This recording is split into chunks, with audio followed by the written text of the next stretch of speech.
ఆ బావే కదా అని నా పువ్వు ఇస్తే ఏంది నల్లగా ఉందన్నాడు. ఆ ఫారెన్ నుండి ఇంగ్లీష్ దొరొచ్చాడు అని పింక్ పూలు దొరుకుతాయి మరి. ఇక్కడ ఇవే దొరుకుతాయి బావా. ముందు నా పువ్వుని నలిపి మింగరా బాబు అని వాడి తమ్ముడిని 2 కొట్టి లేపిన. అర్థమైందా ఫ్రెండ్స్? నా ఫస్ట్ బాయ్ ఫ్రెండ్ ని లైఫ్ లో ఎప్పటికీ మర్చిపోలేను. ఎందుకంటే ఫస్ట్ నా దిల్ ఓపెన్ చేసింది వాడే, నా సీల్ ఓపెన్ చేసింది వాడే కాబట్టి. మావోడు నా పువ్వు టేస్ట్ చూసి ఉప్పగా ఉంది బేబీ అన్నాడు.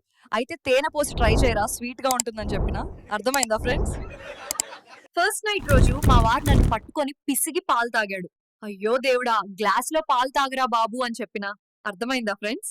ఒకసారి టైట్ పువ్వు రుచి చూసిన వాడు అస్సలు వదిలిపెట్టాడు. అనుక్షణం అలాంటి టైట్ పువ్వు కోసం వెతుకుతూనే ఉంటాడు. నిజమే కదా? నా బాయ్ ఫ్రెండ్ ని ఐస్ క్రీమ్ కొనిరా అంటే వాడేమో వాని ఐస్ క్రీమ్ నా నోట్లో పెట్టి ఇదే మంచి ఐస్ క్రీమ్ చీక్ అన్నాడు వెధవ. మా వాడు అంత సగం పని చేస్తాడు వాళ్ళ తమ్ముడిని, మొత్తం పూర్తిగా లోపలికి పెట్టరా అంటే సగం పెట్టి పడిపోతాడు ఎదవా. నాకు ఫుల్ గా పని చేసేవాడు కావాలి. ఉన్నారా? భర్త భార్యతో వచ్చి కూరలో ఉప్పు ఎక్కువైందంటే అప్పుడు భార్య, మరి రాత్రి నా పువ్వు ఉప్పగా ఉన్నా కూడా కమ్మగా ఉందని నలిపి మింగావుగా అంటది.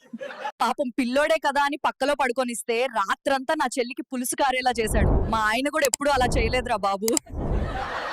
నా బావతో పనయ్యాక నీ పువ్వు లూజుగా ఉందన్నాడు.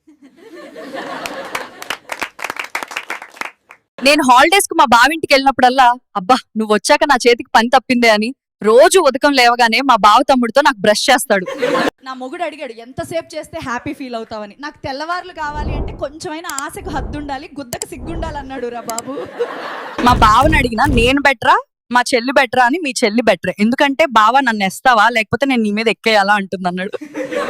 అరే అబ్బాయిలు, నా లవర్ కి ఫీవర్ వచ్చిందని మా హాస్పిటల్కి వస్తే వాడికి నేను ఇంజెక్షన్ వేస్తే వాడు నన్ను బెడ్ మీద పడుకోబెట్టి నాకే వాడి ఇంజెక్షన్ వేసాడు రా బాబు.